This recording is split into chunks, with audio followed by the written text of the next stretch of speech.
Comme beaucoup d'entre nous, c'est avec de bonnes résolutions que ces jeunes femmes ont décidé d'attaquer l'année. Au programme, courir, pour être en forme et garder la ligne. Seul, c'est un peu dur de s'y tenir. Alors, pour se motiver par ce froid matin d'hiver, elles sont même prêtes à endurer un entraînement quasi militaire sous les instructions d'un coach. Allez les filles, jusqu'au bout, allez! Allez! Allez, relâchez! Si aucune des filles du groupe ne songe à se plaindre, c'est parce qu'elles n'ont pas sorti d'argent pour cette séance d'entraînement le long des belles avenues de Paris.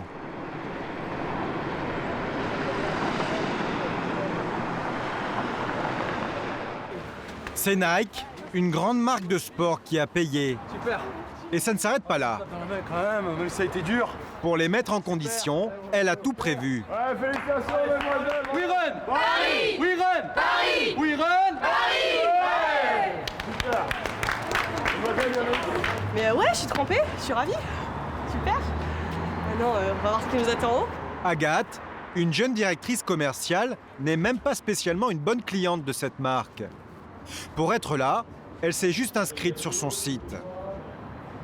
Dans cet hôtel particulier, avec vue imprenable sur l'Arc de Triomphe, un deuxième coach prend le relais pour une séance de décrassage. C'est reparti pour 30 minutes de training intense. Et 10! Des coachs privés dans un décor luxueux. Toute cette débauche de moyens n'est bien sûr pas dénuée d'arrière-pensée. À l'issue de la séance, on les enrôle pour quelques photos publicitaires, avec des slogans un peu sexistes. Si tu peux porter 4 sacs de shopping pendant 3 heures, tu peux faire 10 tractions d'affilée. J'ai un peu honte.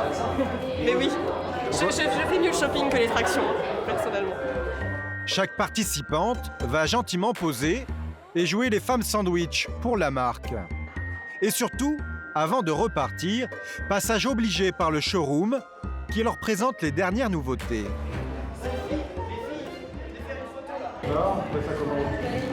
C'est chouette. Et ben, j'aime beaucoup les rouges qui sont là-bas. Parce que rouge facile, c'est joli. Séduire des filles accros à la mode pour leur vendre de plus en plus de produits de running. Un signe parmi tant d'autres que la course à pied est devenue un enjeu commercial de taille. Il faut dire qu'on a de plus en plus de mal à échapper à ce phénomène.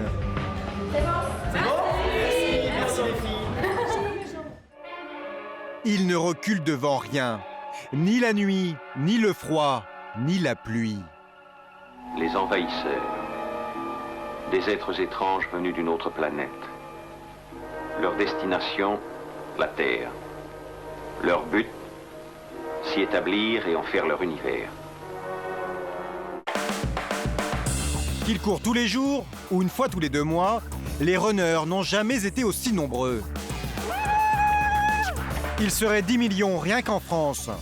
Et ça génère un fabuleux marché de l'équipement. Le produit star, la chaussure. Les grandes marques se les disputent.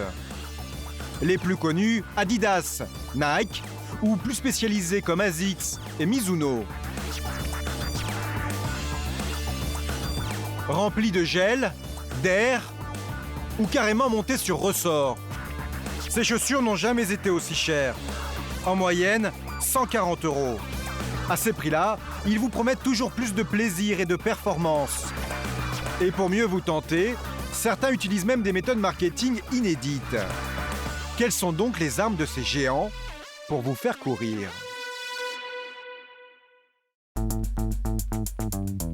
Quand on veut acheter une paire de chaussures, il y a un argument que toutes les marques avancent pour vous convaincre, c'est le confort.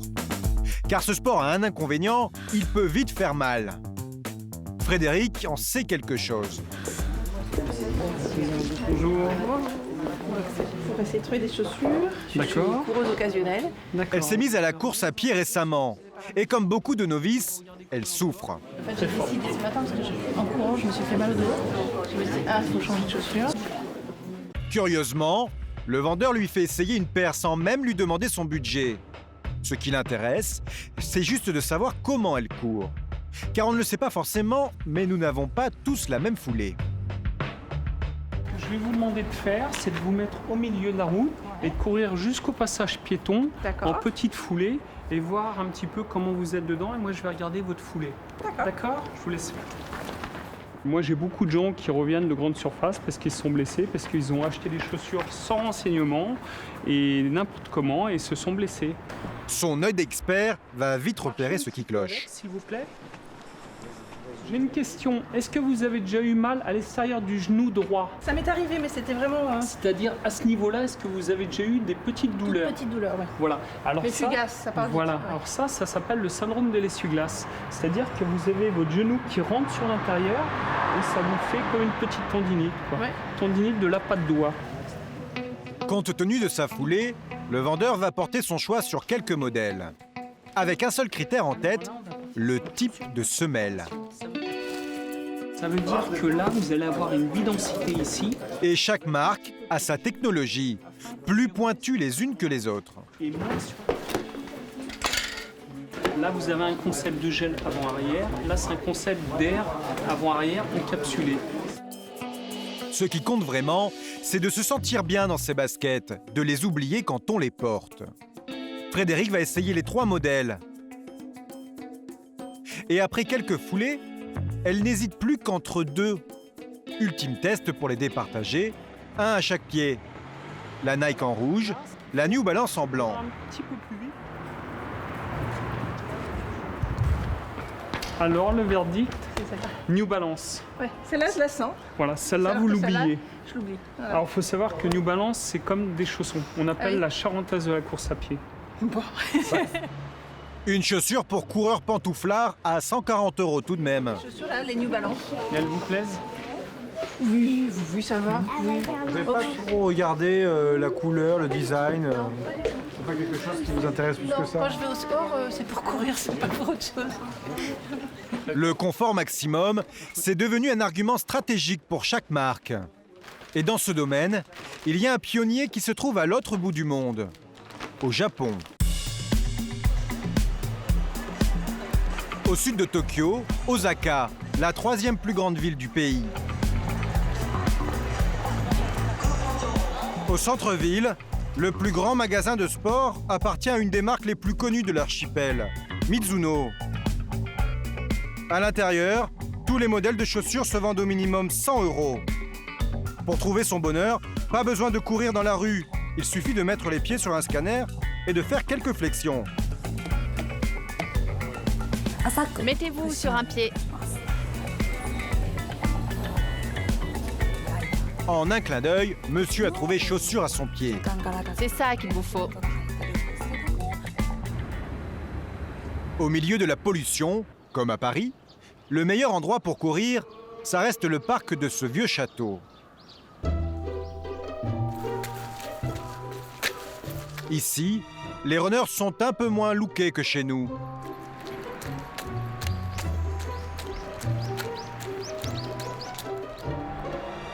Parmi eux, ces 2 hommes très fiers de leur foulée. Ils s'appellent Tomohiro Ota en noir et Takeshi Takeshita en gris. Ce sont les patrons du département running de la marque Nippon. Vous êtes bien dans vos baskets? Oh oui, elles sont parfaites. Je me sens tellement bien et léger dedans. Leur bureau se trouve au 22e étage de cette tour, le siège de la marque.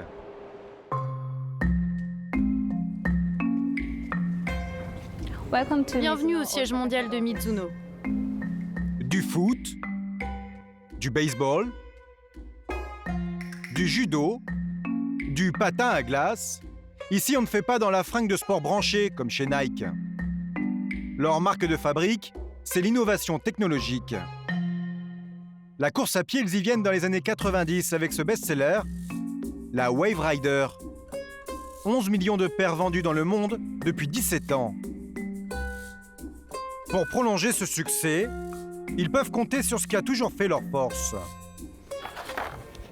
S'appuyer sur des équipements de pointe pour améliorer leurs produits. Vous faites quoi là? On lui installe ces capteurs sur les articulations et sur des positions stratégiques des os. En fait, on cherche à trouver la relation entre les os et les articulations. Le jour de notre venue, Takeshi est très fier de nous montrer son installation à 1 million d'euros, empruntée à l'univers du jeu vidéo et du cinéma. Regardez, lorsqu'il tape du pied, les capteurs envoient ce signal. La course est l'un des sports qui sollicite le plus nos fonctions motrices. À chaque impact du pied sur le sol, notre corps reçoit une charge équivalente à 3 fois notre poids. Tout l'enjeu pour ces Japonais, c'est donc de mettre au point des semelles capables d'amortir ce choc violent, pour éviter les blessures aux chevilles, genoux et même colonne vertébrale. Et pour ça, Takeshi et sa petite équipe de 6 ingénieurs et designers utilisent toujours la même base. Cette petite plaque en carbone, placée au milieu de la semelle, la wave, vague en français. C'est la clé de notre succès. Cette plaque permet d'encaisser le choc au moment de l'impact avec le sol et faire en sorte que le corps ne subisse aucun traumatisme et repart tranquillement. Cette technologie, ils ont mis 5 ans à la mettre au point. Aujourd'hui, leur investissement de 3 millions d'euros est largement amorti. Il leur suffit chaque année de remettre leur modèle au goût du jour. Depuis son lancement, on en est déjà à la 18e version. Quelle est la différence entre la 17 et la 18 ? Sur le modèle 17, comme vous pouvez le voir, il y a plusieurs couches de tissu sur la surface. Alors que regardez, là sur la 18, vous pouvez remarquer qu'il n'y a qu'une seule pièce de tissu pour tout l'ensemble de la chaussure. Ça veut dire que pour le pied et pour la chaussure, ils sont tous les deux en parfaite harmonie. Ils ont beau rafraîchir leur modèle star et en lancer de nouveaux, ils ne sont pas les seuls à innover. Chaque marque a désormais sa recette magique.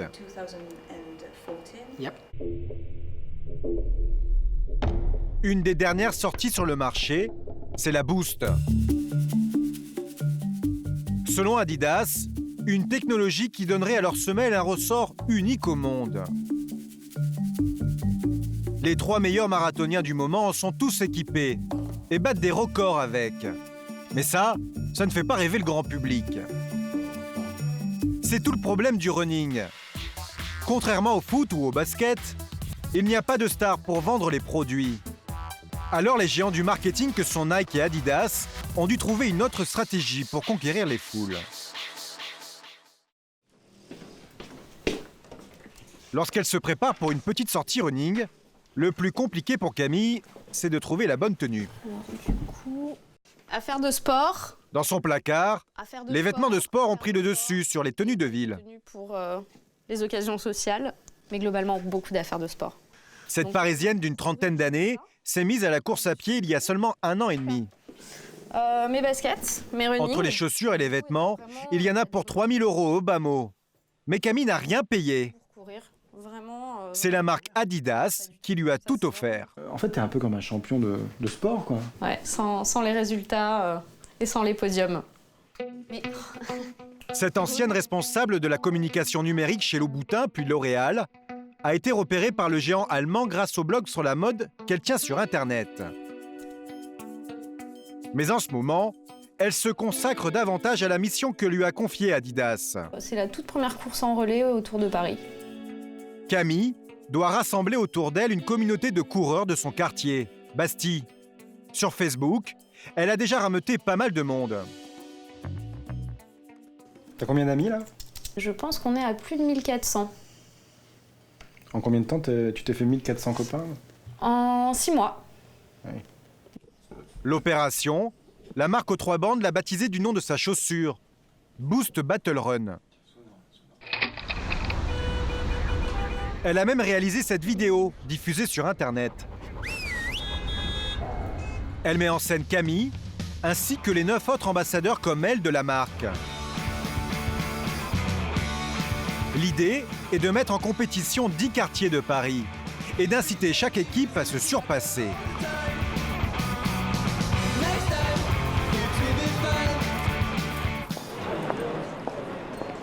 Tous les mercredis soirs, rendez-vous au quartier général de son équipe.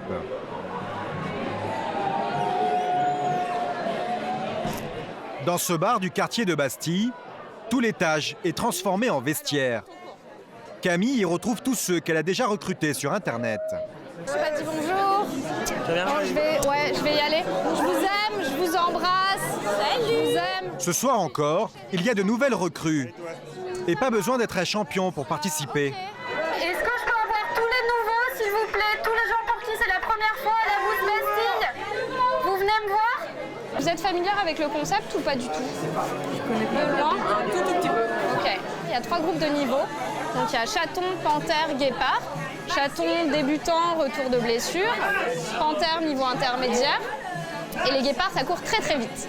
Tout le monde en descend, s'il vous plaît, on va partir. Et dire qu'il y a 6 mois, il n'était qu'une quinzaine de copains. On traverse, s'il vous plaît, tout le monde traverse. Ce soir, ils seront plus d'une centaine pour une balade de 6 km sur les bords de Seine.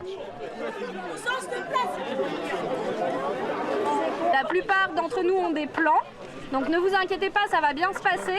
On s'arrête une première fois au musée d'Orsay, on s'arrête une deuxième fois à Invalides. On arrive sur les champs tous ensemble, hyper important. Et surtout, dernier truc, on ne traverse pas. Vous commencez à partir ?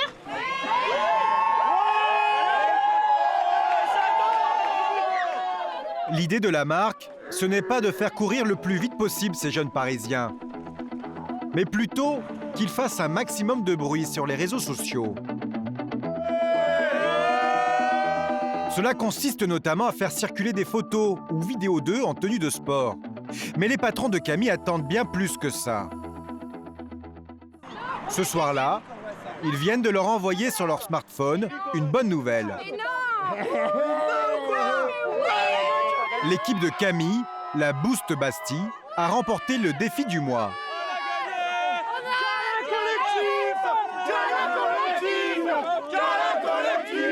Je veux pas casser votre délire, mais pourquoi vous l'avez pas fait? Parce qu'on a gagné. On a gagné. On a gagné, on n'est pas tout le monde en fait. On a gagné la Boost. On a gagné la Boost Battle Run. Regarde. Bastille. On a gagné Bastille. Vous avez couru plus vite que les autres?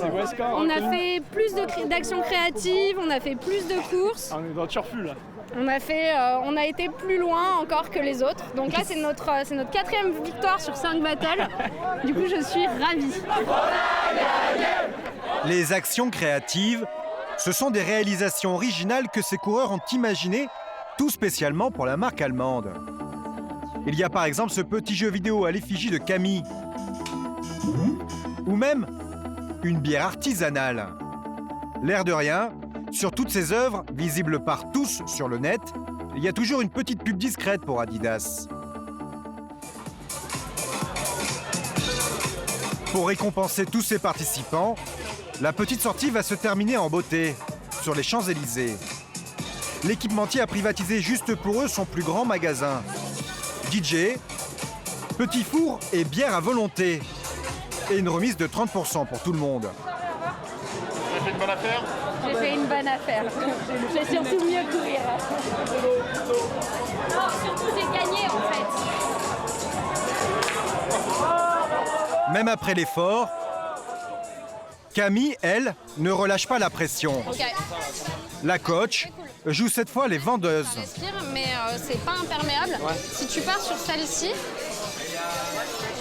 Il m'a dit que ceux-là, en fait, si tu veux, elles sont cramponnées, c'est pour courir sur c'est plus, terrain, ouais, sur ce qui glisse un peu, mais tu vois, ça, t'évites bien la pluie.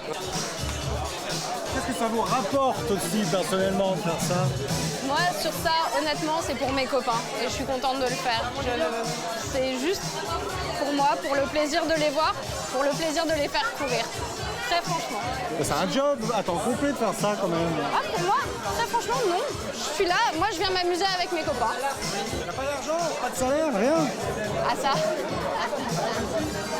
Est-ce que... Non, ça, par contre, sérieusement, on a parlé avec... Ce que Camille a un peu du mal à avouer, c'est qu'elle, comme les 9 autres ambassadeurs de la marque, gagnent bien plus que de simples vêtements pour remplir leur armoire. C'est un bon job ou pas? Non. Non, je vous conseille pas, vous avez l'air d'être bien, M6.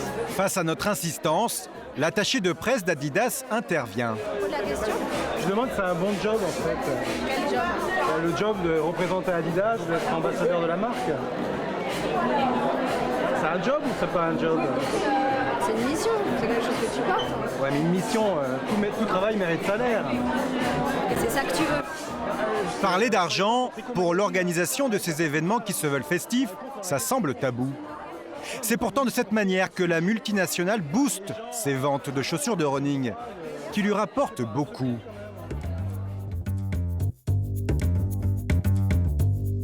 Selon nos informations, comme la plupart des grandes marques, lorsqu'Adidas vend une chaussure 140 € TTC, la moitié, soit 70 € resterait dans les poches du magasin.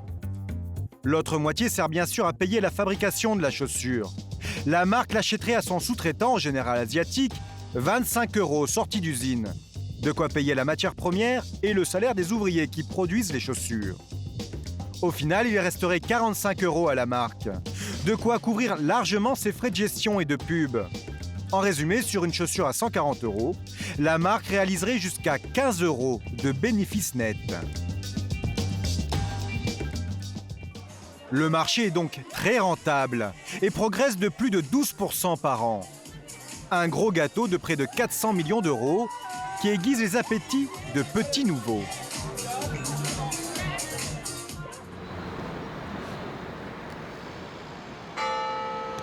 Sur les bords du lac d'Annecy, Gilles et son collègue Thibaut commencent toujours leur journée de travail par un petit 5 km. À leurs pieds, des chaussures d'une marque qui ne cherche pas à jouer la carte du marketing branché, mais plutôt celle de l'innovation. Leur semelle, 2 fois plus grosse que celle des autres marques, se veut révolutionnaire. C'est pour marcher dans l'espace, ça? Pour ceux qui auront l'occasion d'y aller, oui, pourquoi pas. Ça sera pas mal de... Espérons qu'un jour des Hoka marcheront sur la Lune. Mais déjà, elle commence à faire du bruit sur la Terre, donc c'est déjà pas mal. Donc ça, c'est une étude de France. Là, ça vous... Voici le créateur de cette nouvelle marque, Jean-Luc Diard. Devant ses commerciaux, il pense avoir trouvé l'argument qui va faire mouche auprès des revendeurs en magasin. La démonstration que vous pouvez faire en magasin à tout moment, c'est celle-là, la chaussure. Elle rebondit, elle saute très haut. Et ça, c'est exactement la sensation que vous allez avoir au pied. Le caoutchouc naturel donc, donne tout ce rebond, donne en même temps toute la résistance à la compression. Donc la chaussure ne s'écrase pas, elle est beaucoup plus durable. Et puis, voilà. Donc ça, quand vous faites ça, c'est très simple, c'est idiot-proof, c'est tout ce qu'on veut. Et vous pouvez demander au détaillant après de prendre n'importe quelle autre chaussure, celle qu'il veut, etc., dans le magasin, et de faire le test comparatif, c'est évident. Voilà. C'est pas une Adidas? Lui-même coureur, cet ancien PDG de Salomon sent dès 2009 qu'il y a un manque à combler sur le marché. Il se lance alors dans la création de ce prototype. Un petit peu toute l'histoire. Donc la première chaussure, c'était assez radical. C'était pas une chaussure en réalité, c'était... Il met au point une semelle épaisse et arrondie, inspirée de l'orthopédie, qui permet de mieux amortir les chocs et d'accompagner la foulée du coureur. Une ligne lourde et audacieuse, à contre-courant de ce qui se pratique à ce moment-là. La grande tendance de l'époque, ce sont des chaussures dites effectivement minimalistes, de petites. Donc, qu'est-ce qu'on appelle minimaliste? On appelle les chaussures en général qui ont une semelle donc, qui est très fine. Mais c'est vrai qu'au moment où ceci était en plein boom, arrivé avec un produit, alors le produit, en fait, ça c'était le prototype. Le produit, c'est celui-là. Arrivé avec un produit comme celui-là, c'était osé. Son pari de chaussures à bascule est gonflé, mais il va vite s'avérer gagnant après un joli coup réussi en 2010. À La Réunion, lors de l'une des courses les plus dures au monde, il propose à Ludovic Pommeret, un champion français de la discipline, déjà sponsorisé par une autre marque, d'essayer leurs chaussures. Après 70 km de course, il stagne en 12e position. Il change de paire et enfile les Hoka. Est-ce l'effet de la chaussure ou se sent-il mieux? Toujours est-il qu'il va finir en flèche et terminer 2e. Cet exploit va faire le buzz dans le milieu sportif mondial. Aujourd'hui, ils n'en vendent que 35 000 paires en France. Alors pour conquérir un plus large public, la marque tente à chaque fois de refaire le même coup.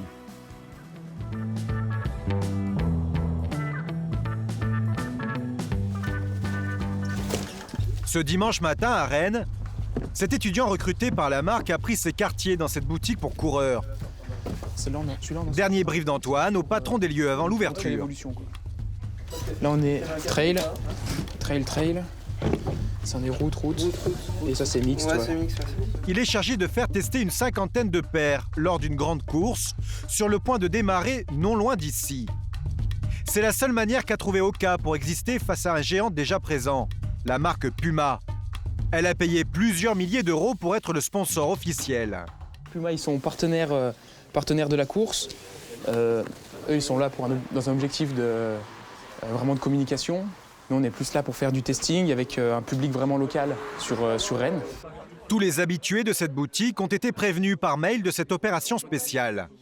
Antoine n'a que quelques minutes pour les convaincre de troquer leur paire habituelle pour une toute nouvelle. Non, mais moi, je suis vraiment une joggeuse, j'y connais rien. Bah, super, c'est le but, on va voir du coup, c'est juste au niveau sensation, tu vas pouvoir comparer par rapport aux chaussures que tu as là, et puis voilà. L'essai est gratuit. Laura se laisse tenter par ses chaussures vendues en moyenne 140 €. Au niveau du maintien? Au niveau du maintien, elles sont pas mal. Sur le devant, je me sens beaucoup moins serrée que dans celle-ci. Bon, après, moi, ce modèle-là, en tout cas, c'était le premier de mes soucis. C'est que le chausson était beaucoup trop serré devant. Donc, on verra. Feront-elles leur fameux effet lors de la course? Ce n'est pas gagné, car Antoine s'est un peu emmêlé les pinceaux. Il a prêté à Laura 2 chaussures de tailles différentes. Comment tu te sens dedans? Ça va un peu serré dans la chaussure droite, mais je pense que c'est pour... Il y a un souci de pointure, donc on verra à l'arrivée. En espérant que ça me pose pas de soucis pendant la course, on verra bien. Ah, c'est des chaussures magiques, hein, paraît-il. On va voir ça. Il y a intérêt parce qu'on a signé pour ça. C'est parti. Des opérations de testing lors des courses, Hoka est la seule à en faire. 200 par an, grâce à une vingtaine de jeunes comme Antoine, payés 100 € la journée. En bon ambassadeur de la marque, il cherche à soutenir ses recrues comme Laura, un peu noyée dans la foule pour l'instant. Ouais, je pense. Bah, elle court avec son copain, elle est habillée en rose fluo, et puis avec les Hoka au pied, c'est vrai qu'on les repère assez facilement. Hein. Pas de chance, des filles qui courent en rose, ce n'est pas ce qui manque aujourd'hui. Antoine ne retrouvera Laura qu'à l'arrivée. 7 km plus loin, la voici enfin. Et le temps 38-40 à peu près. Vous avez battu le record ou pas? Bah oui, mon record personnel, oui. C'est magique alors. Ouais, c'est magique, ouais, ça va être ça. Vous les achetez du coup? Bah peut-être, après à essayer avec la bonne pointure.